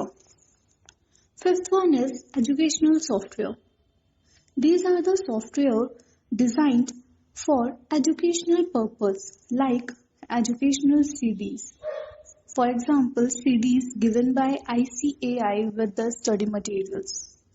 Sixth one is content access software. Content access software are primarily used to access content like web browser. Seventh one is media development software. Media development software generates and prints electronic media like graphic software. Last, eighth one is entertainment software. These software are used for entertainment purpose like video game, PUBG, Ludo, etc. Now, benefits of application software. There are two benefits of application of software, that is addresses user needs. ठीक है, application software is designed to address some specific needs of user. Last one is regular update. Licensed application software gets regular update which enhance its usefulness. Now, disadvantages of the application software. Development is costly. Application software are very costly to develop and maintain. Malware infection. Application software may be affected by virus or other malware. एक छोटा सा बच्चा था जिसको उसके पापा ने MS office लाके दिया, जिसको उसके फादर ने एमएस ऑफिस लाके दिया, मतलब क्या लाके दिया, एप्लीकेशन सूट लाके। उस बच्चे ने बड़े होकर एक बड़ी सी कंपनी बनाई, एक बड़ा सा एंटरप्राइज बनाया, और उस एंटरप्राइज को चलाने के लिए उसे क्या चाहिए, एंटरप्राइज सॉफ्टवेयर। और उस एंटरप्राइज सॉफ्टवेयर को चलाने के लिए उसे क्या चाहिए, एंटरप्राइज इंफ्रास्ट्रक्चर सॉफ्टवेयर। ठीक बात है। वर्कर्स जो कंपनी में काम कर रहे हैं उनके लिए उसे क्या चाहिए, इंफॉर्मेशन वर्कर सॉफ्टवेयर। वर्कर के बच्चे सीए की पढ़ाई कर रहे हैं, उनको इंस्टीट्यूट से क्या मिला, एजुकेशनल सॉफ्टवेयर। आरटीपी एक्सेस करना है इंटरनेट से, उन्हें क्या चाहिए, कंटेंट एक्सेस सॉफ्टवेयर। जीएमसीएस में प्रोजेक्ट मिल गया, उसे बनाने के लिए क्या चाहिए, मीडिया डेवलपमेंट सॉफ्टवेयर। और फाइनली जीवन में हमें क्या चाहिए, एंटरटेनमेंट सॉफ्टवेयर। किसी को बात समझ आई? फिर से बताते हैं। एक छोटा सा बच्चा था बेचारा, उसके पापा ने उसे एमएस ऑफिस ला दिया। एमएस ऑफिस का मतलब क्या हुआ, एप्लीकेशन सूट। उस एमएस ऑफिस के थ्रू इंस्पायर होकर उसने एक बड़ा सी एक बड़ी सी एंटरप्राइज का वो बनाया, और उस एंटरप्राइज को चलाने के लिए उसने एंटरप्राइज सॉफ्टवेयर इस्तेमाल किया। उस एंटरप्राइज सॉफ्टवेयर के लिए आपको क्या चाहिए, एंटरप्राइज इंफ्रास्ट्रक्चर सॉफ्टवेयर। उस एंटरप्राइज में जो बंदे काम कर रहे हैं, जो वर्कर काम कर रहे हैं, उसके लिए हमें क्या चाहिए, इन्फॉर्मेशन वर्कर सॉफ्टवेयर। उसके जो बच्चे थे वर्कर्स के, वो पढ़ाई कर रहे हैं, उन्हें क्या मिला, एजुकेशनल सॉफ्टवेयर। नई आरटीपी इंस्टीट्यूट में अपलोड कर दी, उसके लिए हम क्या यूज करेंगे, कंटेंट एक्सेस सॉफ्टवेयर। जीएमसीएस में प्रोजेक्ट मिला, उसे पूरा करने के लिए मीडिया डेवलपमेंट सॉफ्टवेयर। और फाइनली जीवन में बोर ना हो जाए इसलिए हमें क्या चाहिए, एंटरटेनमेंट सॉफ्टवेयर। तो ये हमारे 8 प्रकार के क्या होते हैं, एप्लीकेशन सॉफ्टवेयर। एक काम करें, टेक सम टाइम, एक बार इसे ध्यान से देख लें, और हम आपको 2 चीजों का कंपैरिजन बताएंगे। और मुझे पता है कि आप में से ज्यादातर बच्चे उस कंपैरिजन का आंसर सही कर पाएंगे, और जिन बच्चों ने पढ़ाई की है, घर पे जाकर रिवाइज किया, और जिन्होंने घर पे जाकर रिवाइज नहीं किया, उनको ये कंपैरिजन समझ नहीं आएगा। इसलिए हम आपको क्यों कहते हैं कि आप घर पे जाकर रिवाइज करें, आज आपको उसकी कीमत पता चलेगी ना। इसे लिखना चाहते हैं तो चले, जिन बच्चों को लिखना है लिख लें। एक छोटे से बच्चे को उसके फादर ने एमएस ऑफिस ला के दिया, मींस एप्लीकेशन सूट। बच्चे ने बड़ी सी एंटरप्राइज बनाई, एंटरप्राइज सॉफ्टवेयर उसे चलाने के लिए एंटरप्राइज इंफ्रास्ट्रक्चर सॉफ्टवेयर। वर्कर्स के लिए इन्फॉर्मेशन वर्कर सॉफ्टवेयर, वर्कर के बच्चे पढ़ाई कर रहे थे, एजुकेशनल सॉफ्टवेयर। नई आरटीपी एक्सेस करने के लिए कंटेंट एक्सेस सॉफ्टवेयर। जीएमसीएस में प्रोजेक्ट मिला, उसे पूरा करने के लिए मीडिया डेवलपमेंट सॉफ्टवेयर। और फाइनली गेम खेलने के लिए एंटरटेनमेंट सॉफ्टवेयर। ठीक बात है। तो जो बच्चे लिखना चाहते हैं वो लिख लें। एप्लीकेशन, बहुत ध्यान से मेरी बात को सुनिएगा। सिस्टम सॉफ्टवेयर आपने देखा था, 2 प्रकार के मेन हमारे सॉफ्टवेयर होते हैं, एक का नाम होता है एप्लीकेशन, दूसरे का नाम होता है सिस्टम। हमने देखा एप्लीकेशन सॉफ्टवेयर वो सॉफ्टवेयर होते हैं जो कंप्यूटर को चलाने के अलावा, रन करने के अलावा सारा काम करते हैं। और सच्ची कंप्यूटर को चलाने का काम जो सॉफ्टवेयर करेगा उसे हम क्या नाम देंगे, सिस्टम सॉफ्टवेयर। तो मेरे साथ साथ देखेंगे, it is a software that is designed to operate computer hardware and makes other application software to run. बहुत ध्यान से मेरी बात को सुनिएगा। ये वो सॉफ्टवेयर है जो कंप्यूटर हार्डवेयर को ऑपरेट करता है और बाकी एप्लीकेशन सॉफ्टवेयर को रन करता है। मेरी बात पे थोड़ा सा ध्यान दीजिएगा, मेरी बात पे थोड़ा सा ध्यान दीजिएगा। सर जी क्या, मेरी बात पे ध्यान दीजिएगा। आपके कंप्यूटर का जो हार्डवेयर होता है उसकी समझ आपके सिस्टम सॉफ्टवेयर को होती है, या मैं और ज्यादा डिटेल में बोलूं तो उसकी समझ आपके ऑपरेटिंग सिस्टम को होती है, उसकी समझ आपके बाकी सॉफ्टवेयर को नहीं होती। जैसे मैं आपके फोन की बात करूं, तो आपके फोन में जो आपका एंड्रॉइड या फिर आईओएस है वो आपके फोन का ऑपरेटिंग सिस्टम है, और उसको ही आपके फोन के सारे हार्डवेयर फंक्शंस की जाता है। लेट्स से मैं आपके फोन में व्हाट्सएप और मुझे आपके फोन का कैमरा एक्सेस करना है, तो मुझे आपके फोन का कैमरा मैं डायरेक्टली एक्सेस नहीं कर सकता। इसके लिए मुझे किसकी मदद लेनी पड़ेगी? आपके फोन के ऑपरेटिंग सिस्टम की। मतलब मैं ऑपरेटिंग सिस्टम के पास जाऊंगा और ऑपरेटिंग सिस्टम मुझे क्या करेगा, उस हार्डवेयर फंक्शन को एक्सेस करने में मदद करेगा। क्योंकि बिंग और व्हाट्सएप मुझे इस बात की अंडरस्टैंडिंग भी नहीं है कि आपके फोन का हार्डवेयर फंक्शन काम कैसे करता है, क्योंकि अलग अलग फोन के अलग अलग हार्डवेयर फंक्शन हो सकते हैं। क्या किसी को बात समझ आई? इसका मतलब ये हुआ कि जो ऑपरेटिंग सिस्टम होता है डियर, या जो सिस्टम सॉफ्टवेयर होता है, वो लिंक बनाता है between the hardware means computer system and your application software. तो मैं अपना एप्लीकेशन सॉफ्टवेयर तभी रन कर पाता हूं जब मेरे पास क्या हो, ऑपरेटिंग सिस्टम या फिर सिस्टम सॉफ्टवेयर। मेरी बात पे अगेन थोड़ा सा ध्यान दीजिएगा। लेट्स से मैं एक एप्लीकेशन सॉफ्टवेयर बना रहा हूं, मैं लेट्स से व्हाट्सएप बना रहा हूं। अगर आपके फोन में, प्लीज ध्यान दीजिए, अगर आपके फोन में ऑपरेटिंग सिस्टम नहीं होता तो व्हाट्सएप को क्या क्या करना पड़ता? आपके फोन का इंटरनल हार्डवेयर भी समझना पड़ता, मेमोरी को कैसे एक्सेस करना है वो भी समझना पड़ता, आपके फोन की गैलरी को, फाइल को कैसे मॉडिफाई करना है वो भी समझना पड़ता, कैमरा कैसे एक्सेस करना है वो समझना पड़ता, ऑडियो प्लेयर कैसे एक्सेस करना है वो समझना पड़ता, फोन का रिकॉर्डिंग फंक्शन कैसे एक्सेस करना है वो समझना पड़ता। मतलब सब कुछ किसको समझना पड़ता? व्हाट्सएप। एग्जांपल चेंज करते हैं, आपने इंस्टाग्राम डाउनलोड कर लिया और यही सब कुछ किसको समझना पड़ता? इंस्टाग्राम। आपने ट्विटर डाउनलोड कर लिया, उसे भी क्या करना पड़ता? इन सबको समझना पड़ता। तो मुझे बताएं, क्या बहुत अजीब से आपके फोन के हालात हो जाते? बहुत अजीब से हालात हो जाती। इसलिए समझदार लोगों ने क्या कहा? समझदार लोगों ने कहा यार एप्लीकेशन सॉफ्टवेयर तुम एक काम करो, कंप्यूटर को समझने की सारी रिस्पॉन्सिबिलिटी किसकी है? सिस्टम सॉफ्टवेयर की। और अगर तुम्हें कंप्यूटर के बारे में कोई भी जानकारी चाहिए, एप्लीकेशन सॉफ्टवेयर, यदि तुम्हें सिस्टम के बारे में कोई भी जानकारी चाहिए, तुम वो जानकारी किससे ले सकते हो? सिस्टम सॉफ्टवेयर या फिर ऑपरेटिंग सिस्टम से। मतलब तुम्हें अलग से इन चीजों के लिए प्रोग्रामिंग या फिर कोडिंग नहीं करनी। क्या मेरी बात किसी को समझ आई? आई यू गाइस गेटिंग? अगर व्हाट्सएप, आपके फोन के व्हाट्सएप को, आपके फोन के बारे में कोई भी भाई रिसोर्स को एक्सेस करना है, तो व्हाट्सएप को उसके लिए अलग से कोडिंग नहीं करनी। वो उसके एक्सेस करने के लिए वो कहां पहुंच जाएगा? एंड्रॉइड के पास। और एंड्रॉइड क्या करेगा? जिस भी चीज की आपको एक्सेस चाहिए वो उसका एक्सेस आपको अवेलेबल करा देगा। इसका मतलब मुझे बताएं, व्हाट्सएप की कोडिंग, इसका मतलब व्हाट्सएप की कोडिंग मेरे लिए आसान हुई या फिर मुश्किल हो गई? आसान हो गई, क्योंकि व्हाट्सएप को क्या करना है, सिर्फ और सिर्फ अपने काम पे ध्यान देना है, और उसे कंप्यूटर से जो भी मदद चाहिए वो कंप्यूटर को उसे कौन प्रोवाइड करेगा? System software.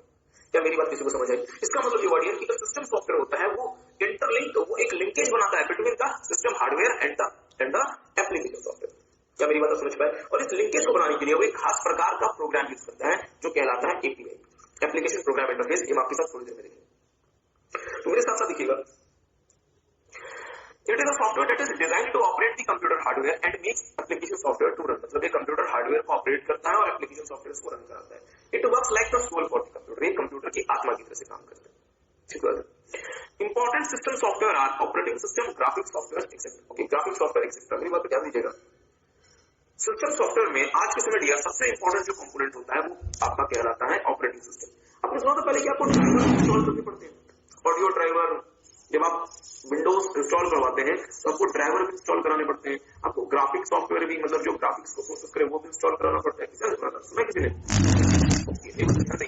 जब से माइक्रोसॉफ्ट ने विंडोज 8 लॉन्च किया था, विंडोज 8,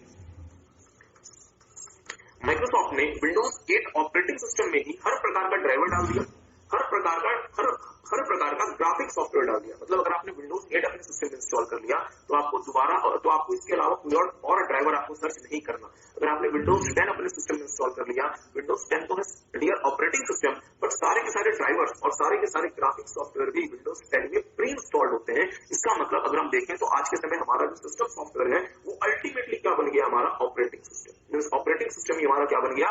सिस्टम सॉफ्टवेयर।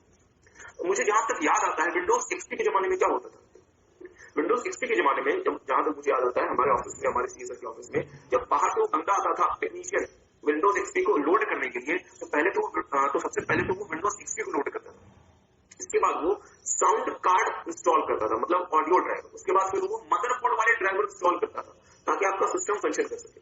बट अब विंडोज 10 या विंडोज 8 में क्या हुआ कि माइक्रोसॉफ्ट ने सारे के सारे ड्राइवर्स विंडोज 8 और विंडोज 10 में डाल दिया और अलग से आपको कुछ भी इंस्टॉल नहीं करना पड़ता। तो आज प्रैक्टिकली ये हुआ कि जो आपका ऑपरेटिंग सिस्टम है वो ही आपका एक तरह से सिस्टम सॉफ्टवेयर। आई होप आपको बात समझ आई।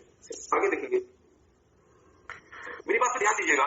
अब हम बहुत इंपॉर्टेंट एरिया की तरफ मूव कर रहे हैं, operating system. Operating system is a set of computer programs that manages the computer hardware. मतलब आपके कंप्यूटर के हार्डवेयर को कौन मैनेज करता है? Operating system. जैसे आपने एमएस वर्ड की फाइल सेव करनी है, एमएस वर्ड की फाइल आपने सेव करनी है, तो वो फाइल जो है एमएस वर्ड किसको पकड़ा देगा? ऑपरेटिंग सिस्टम को। और ऑपरेटिंग सिस्टम जाके उसे आपके हार्ड डिस्क में सेव करेगा। आपको कोई फाइल क्या करनी है, रिट्रीव करनी है, तो एमएस वर्ड किसको बोलेगा, ऑपरेटिंग सिस्टम को, और ऑपरेटिंग सिस्टम वो फाइल उठा के किसको पकड़ा देगा, एमएस वर्ड को, जो कि आपको ओपन करके शो कर देगा। आपको चेक करना है कि आपका हार्ड डिस्क उसमें कितने जीबी स्पेस खाली है, तो ये आप किसकी मदद से देखेंगे, ऑपरेटिंग सिस्टम। आपने कोई नया प्रिंटर इंस्टॉल कर दिया, तो प्रिंटर को इंस्टॉल करके यूज करने की क्षमता तक कौन लेकर आएगा, ऑपरेटिंग सिस्टम लेकर आएगा। आपको इंटरनेट एक्सेस करना है, इंटरनेट आपको कौन एक्सेस करा के देगा, ऑपरेटिंग सिस्टम। आपको अपने कंप्यूटर में यूजर आईडी पासवर्ड लगाना है, वो आपको कौन करके देगा, ऑपरेटिंग सिस्टम। क्या किसी को बात समझ आ रही है? हाँ बिल्कुल सही। तो चलिए, इनका बहुत अच्छा क्वेश्चन है, इनका बहुत अच्छा मतलब क्वेश्चन है। तो सर क्या ये चीजें सीपीयू नहीं करेगा? नहीं डियर, कंफ्यूज बिल्कुल ना हो, ये सारा का सारा काम सीपीयू ही करेगा, but with the help of operating system. Please ध्यान दीजिएगा, क्योंकि हमने आपको स्टार्टिंग से कहा है कि सीपीयू तो एक छोटी सी जान है, वो सब कुछ कैसे कर सकता है, वो क्या करता है, हार्डवेयर और सॉफ्टवेयर का कोऑर्डिनेशन स्टैब्लिश करता है।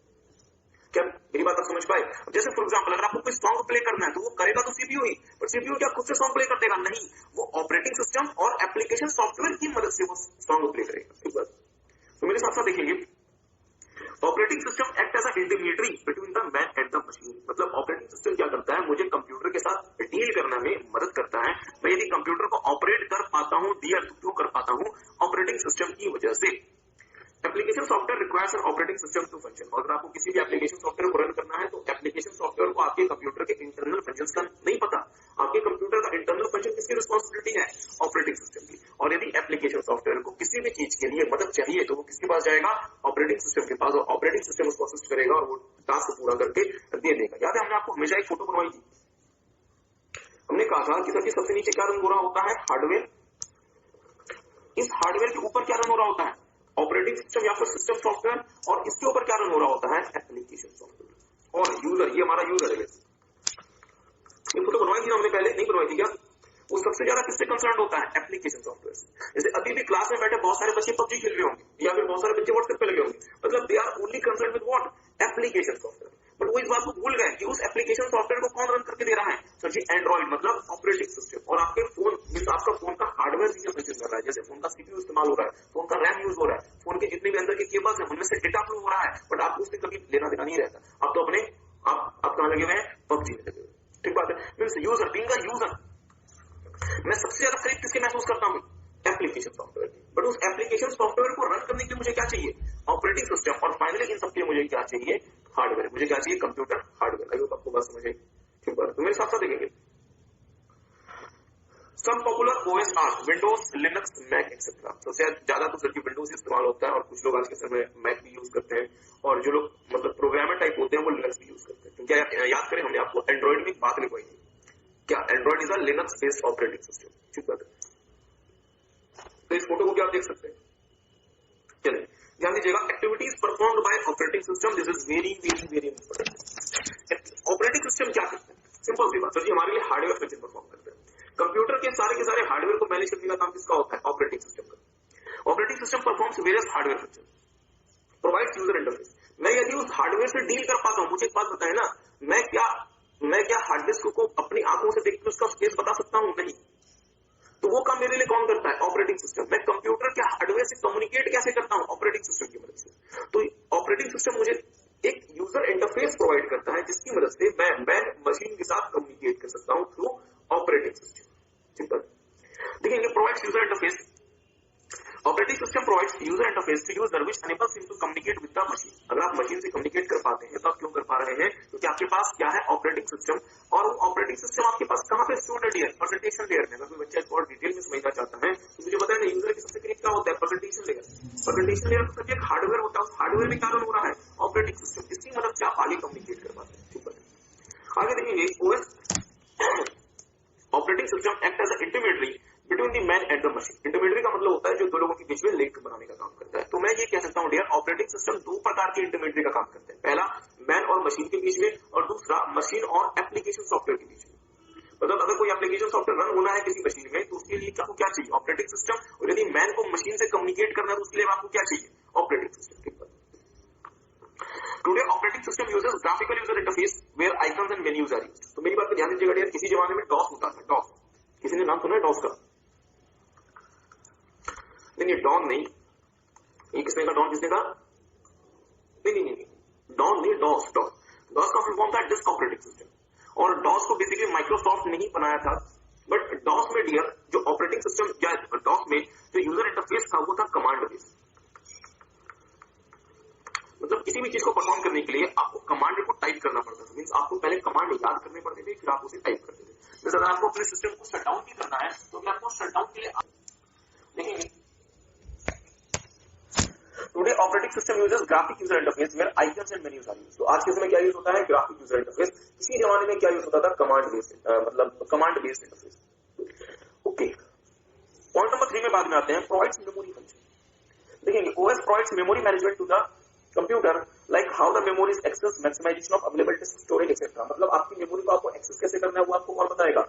Operating system. लेट्स से आपको कोई फाइल सेव करनी है तो फॉर एग्जांपल मान लीजिए कि आपके एमएस वर्ड में आपके पीडीएफ को कोई फाइल सेव करनी है तो वो फाइल किसको पकड़ा देगा?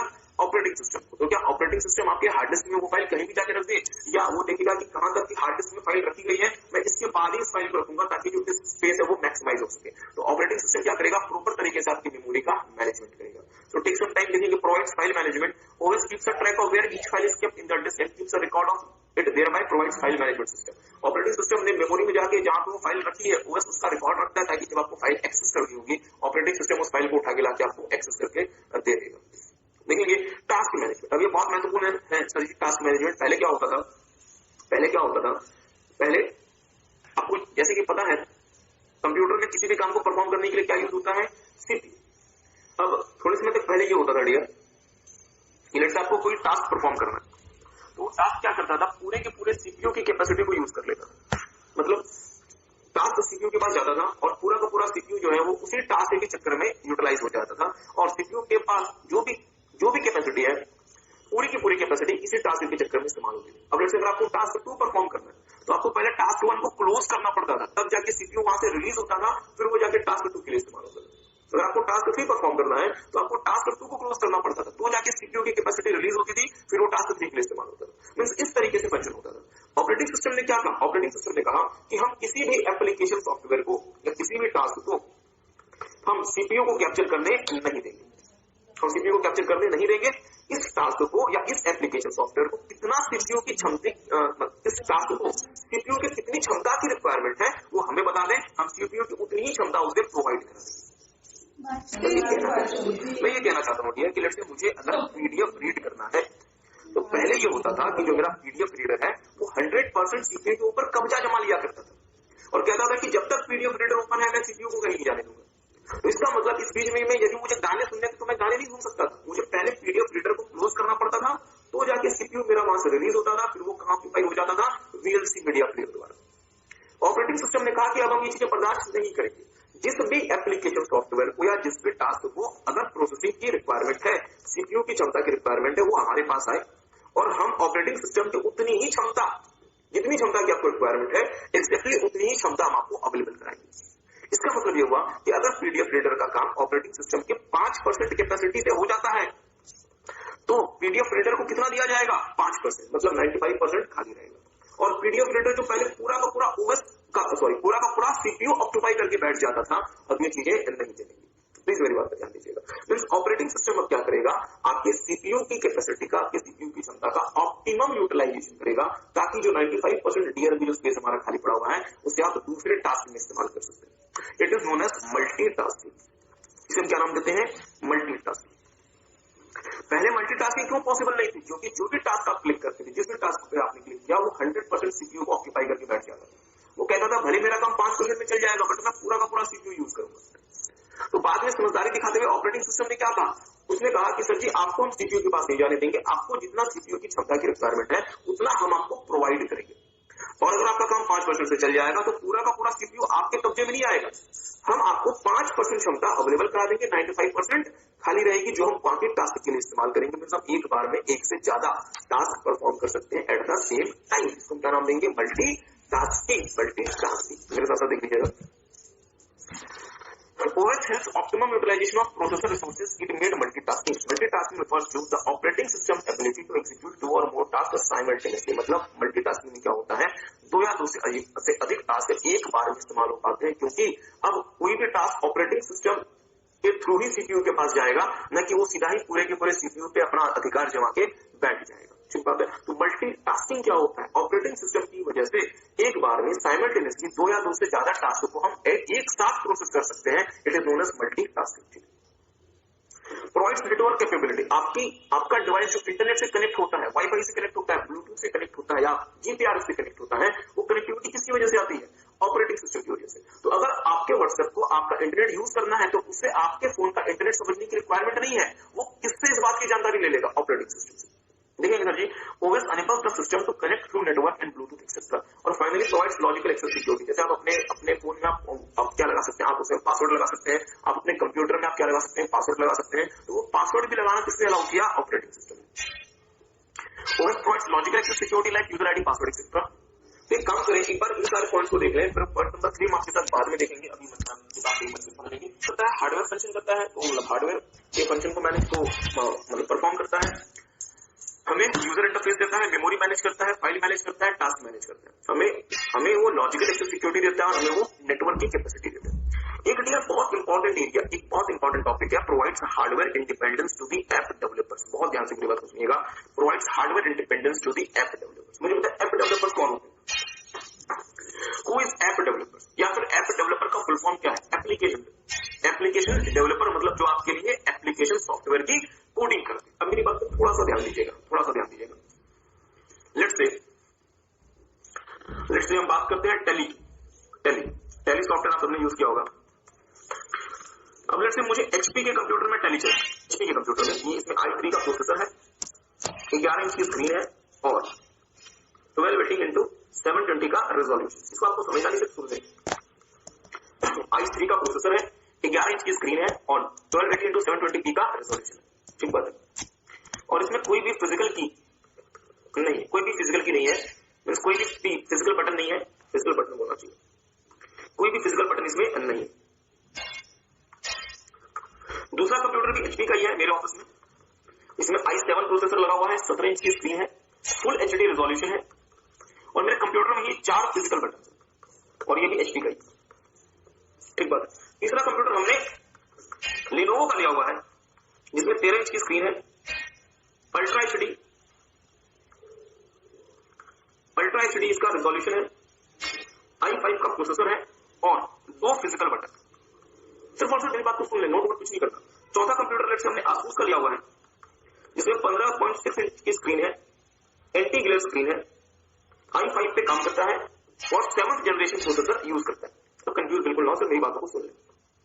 हमने आपको ये बताया डियर कि हर जितने भी हमारे कंप्यूटर्स हैं वो सारे के सारे अलग अलग कॉन्फ़िगरेशन पे बेस्ड है। मतलब हर एक कंप्यूटर का जो इंटरनल हार्डवेयर कॉन्फ़िगरेशन है वो अलग अलग।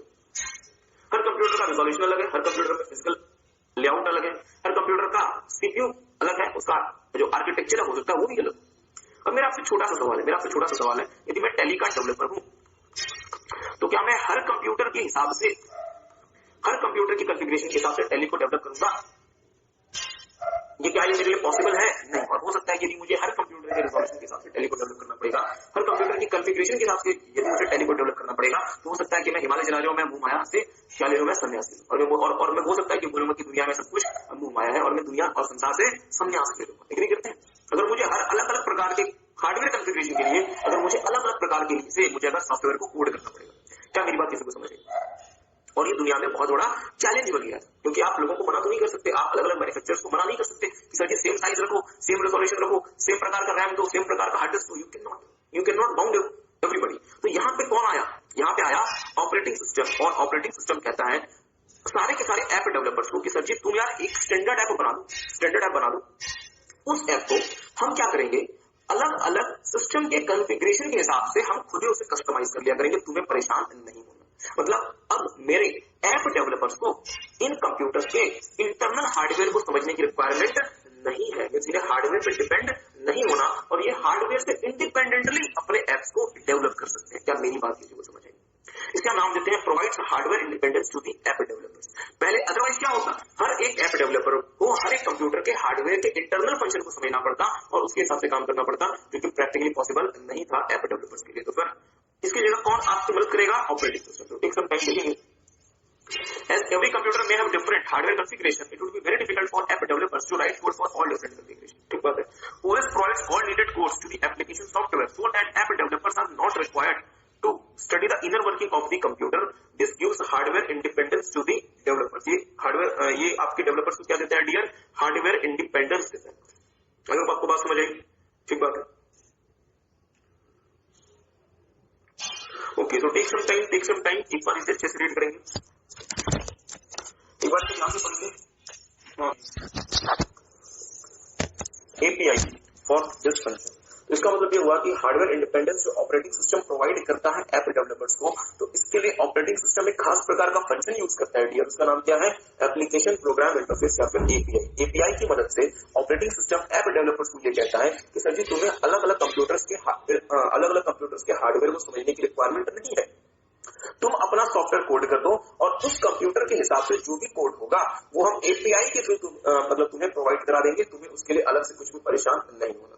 और मैं यदि ऐप डेवलपर हूं तो मैं सारे के सारे सिस्टम्स के लिए एक स्टैंडर्ड ऐप डेवलप करूंगा और अलग अलग प्रकार के हार्डवेयर को मेरा ऑपरेटिंग सिस्टम एपीआई के थ्रू मेरे एप्लीकेशन सॉफ्टवेयर को एडजस्ट कर देगा. आई होप आपको बात समझ आई. तो बस ये लाइन चलेगा. तो हमने पढ़ लिया activities performed by operating system. क्या क्या ये हमें मैनेजमेंट करके देता है. किस चीज का? ये हमें मेमोरी का मैनेजमेंट करके देता है, फाइल का और टास्क का मैनेजमेंट. इसके थ्रू हमें क्या मिलता है? लॉजिकल एक्सेस, सिक्योरिटी और नेटवर्क कैपेबिलिटी. ये हमारे लिए हार्डवेयर फंक्शन परफॉर्म करता है, यूजर इंटरफेस देता है और हमें ऐप डेवलपर्स को इंडिपेंडेंस, तो ये हार्डवेयर इंडिपेंडेंस प्रोवाइड करता है थ्रू एपीआई. आगे देखेंगे सॉफ्टवेयर एंड इट्स टाइप्स. और आपको पता है डियर दो ही प्रकार के सॉफ्टवेयर होते हैं, एक का नाम होता है सिस्टम सॉफ्टवेयर और दूसरे का नाम होता है एप्लीकेशन सॉफ्टवेयर. तीसरे प्रकार के सॉफ्टवेयर पता नहीं कहां से पहुंचे, वो छोटे छोटे सॉफ्टवेयर होते हैं जो कहलाते हैं यूटिलिटी सॉफ्टवेयर. बट आज के समय में ये तीन क्लासिफिकेशन नहीं होती. आज के समय में जो यूटिलिटी सॉफ्टवेयर है डियर वो भी एप्लीकेशन सॉफ्टवेयर में ही क्लासिफाई हो जाता है. बट आपको एग्जाम के लिए पढ़ना पड़ेगा. तो आपको पता है डियर सिस्टम सॉफ्टवेयर वो सॉफ्टवेयर होता है जो कि कंप्यूटर के हार्डवेयर को मेंशन करता है और जिसकी वजह से एप्लीकेशन सॉफ्टवेयर काम करता है, जो कि आपने अभी देखा था, जैसे operating system, graphics software, driver etcetera. Application software वो सॉफ्टवेयर होता है जो कि कंप्यूटर को चलाने के अलावा बाकी सारा काम करता है और जिसकी मदद से जो यूजर है वो अलग अलग टास्क को परफॉर्म कर सकता है, जैसे accounting software, office suit etcetera. तीसरे होते हैं जनरल पर्पस सॉफ्टवेयर या फिर यूटिलिटी सॉफ्टवेयर. ये कि जनरल टास्क को परफॉर्म करने के काम आते हैं, जैसे फॉर एग्जांपल जिग सॉफ्टवेयर या फिर विनरा. आपने विनरा का नाम सुना होगा. अगर आपको किसी फाइल को एक्सट्रैक्ट करना है तो आपके पास एक सॉफ्टवेयर होना चाहिए जो क्या कहलाता है? विनरा या फिर विन जी. तो ये जो सॉफ्टवेयर होते हैं इसे आप जनरल पर्पस सॉफ्टवेयर या फिर यूटिलिटी सॉफ्टवेयर की तरह से क्लासिफाई कर सकते हैं. बट ये भी क्या है? बेसिकली एप्लीकेशन सॉफ्टवेयर ही है. इन्हीं हम आपको एग्जाम के लिए क्या याद रखना है कि हमारे पास तीन प्रकार के सॉफ्टवेयर हो सकते हैं, सिस्टम सॉफ्टवेयर, एप्लीकेशन सॉफ्टवेयर और जनरल पर्पस सॉफ्टवेयर. तो टेक सम टाइम एक बार देख लें. अब हम आपके साथ एक बहुत इंपॉर्टेंट एरिया की तरफ मूव कर रहे हैं जिसका नाम है हार्डवेयर. इसका नाम है hardware. Hardware is the tangible portion of the computer system that perform input, processing, storage and output activities. Hardware होता है वीडियो वाले बच्चों, वो चार जगहों पे होता है. पहला इनपुट डिवाइसेस, मतलब हम इनपुट डिवाइसेस के थ्रू हम क्या करते हैं? कंप्यूटर को इंस्ट्रक्शन देते हैं और इनपुट डिवाइसेस बेसिकली क्या होते हैं? हार्डवेयर के होते हैं. फिर इनपुट डिवाइसेस से जो इंस्ट्रक्शन देंगे वो कहां जाएगा? सीपीयू के पास. सीपीयू से प्रोसेस करेगा और सीपीयू भी क्या एक तरीके का हार्डवेयर ही है. फिर वो जो इंस्ट्रक्शन है वो रैम में से हो सकता है, हार्ड डिस्क में से हो सकता है, रजिस्टर में जा सकता है, कैश में जा सकता है. मतलब इसमें क्या करेंगे? स्टोरेज का काम करेंगे. तो वो भी एक प्रकार का हार्डवेयर. और फाइनली जब हमारा डेटा प्रोसेस हो जाएगा तो हमें सीपीयू कैसे रिस्पॉन्ड करेगा? Through output device. तो एक काम करेंगे एक करके मेरे साथ चीजों को देखेंगे सर जी. यहाँ पे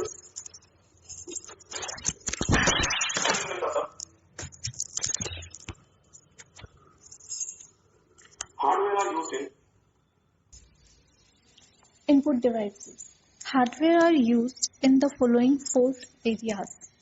First one is input devices. These devices are used to interact with the system through these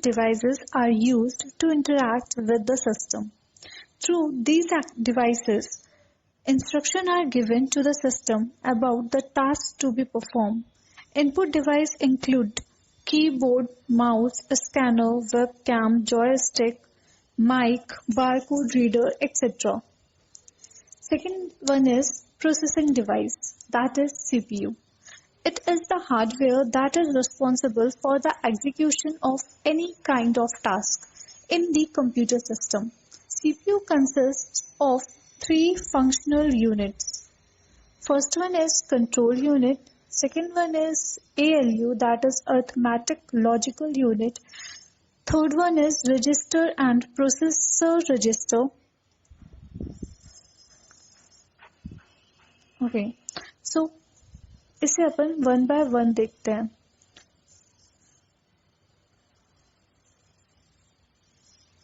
CPU consists of the three functional unit.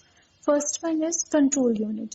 Control unit control the flow of data and instruction to and from the memory, interprets the instruction and decide which task to be executed and when. Second functional unit is arithmetic logical unit, that is ALU. ALU perform arithmetic operation like addition, subtraction, division, multiplication, etc. and logical operation like comparison, equal to, less than or greater than, equal to, etc.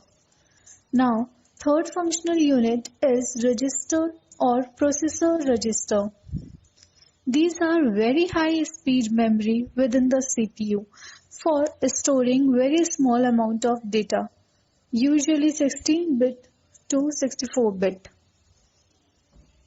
Register could be storage register or accumulator or address register, that is memory address register, or miscellaneous.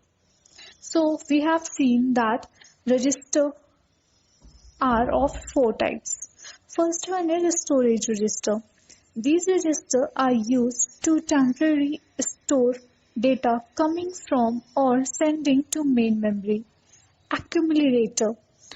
Accumulator are the register in which intermediate arithmetic or logical results are stored. Otherwise, each intermediate result has to be written to the main memory. Third one is address register, or we can say memory address register. Memory address register store memory address which tells CPU as to where in the memory an instruction is located. Fourth one is miscellaneous. These registers are used to perform several other functions. So till now we have seen that what is hardware, and hardware consists four areas. That is, hardware are used in four areas. First one is in input. Second one is hardware used in processing device, and later on we have seen that processing device consists three functional unit. First one is control unit, arithmetic logical unit, and third one is register. And we have seen that register itself four type of register. First one is storage register, accumulator, address register, memory address register, or miscellaneous. Now, data storage device. Third one is hardware used in data storage device. It refers to the memory in which data and program are stored. Various type of memory or storage device are. First one is internal memory. It refers to the memory which are inside the CPU. It covers registered and cache memory. First one is register. What is register? Very small and very high speed memory within the CPU. Registers are volatile in nature, that is temporary in nature.